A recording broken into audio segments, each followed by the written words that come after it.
I met her 17 years ago when I moved into a transitional housing program for people with mental illness. She was my downstairs neighbor and a manic depressive. I had just got out of the hospital after a suicide attempt. I had decided to lay down in front of a train and was just waiting till it was dark to take my life. My roommate told her that I couldn't stop crying and she came up to talk to me. She took one look at me and pulled me into her arms. She told me she loved me and God loved me and that I was a strong woman.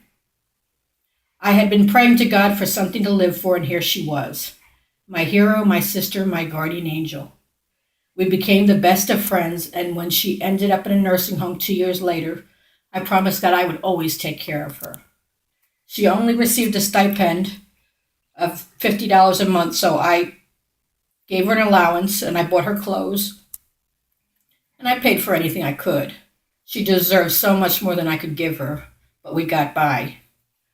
Our world started falling apart 5 months ago when my 58-year-old sister died unexpectedly from complications for lupus. I just fell into a deep depression and could not stop crying.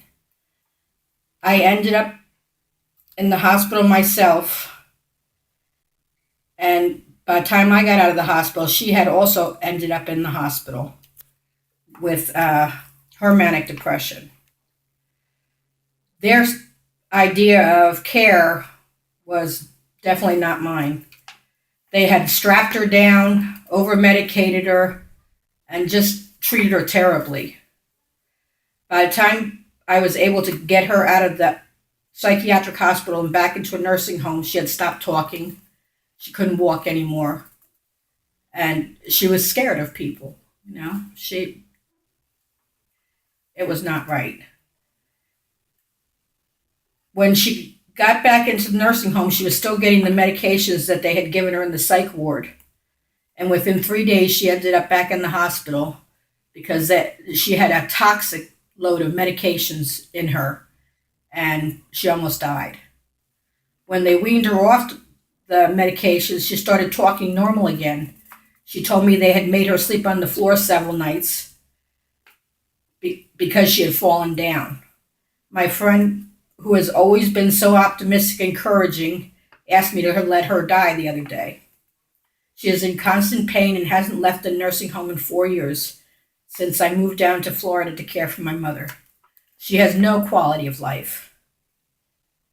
Her sister comes once in a while, her daughter a couple times in the last year. She's all alone. I want to be able to bring her down to Florida to a facility close by where I'd be able to see her every other day at least.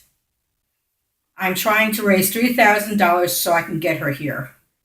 Unfortunately, my car does not have air conditioning, and with her heart condition, it just wouldn't work.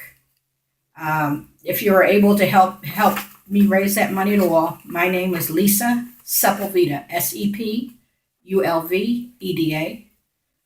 I live at 5958 Pursley Avenue, Pursley Avenue, Pensacola, Florida, 32526. My phone number is 850-417-9428. Please pray for us, and God bless you. Thank you. Okay, that's it.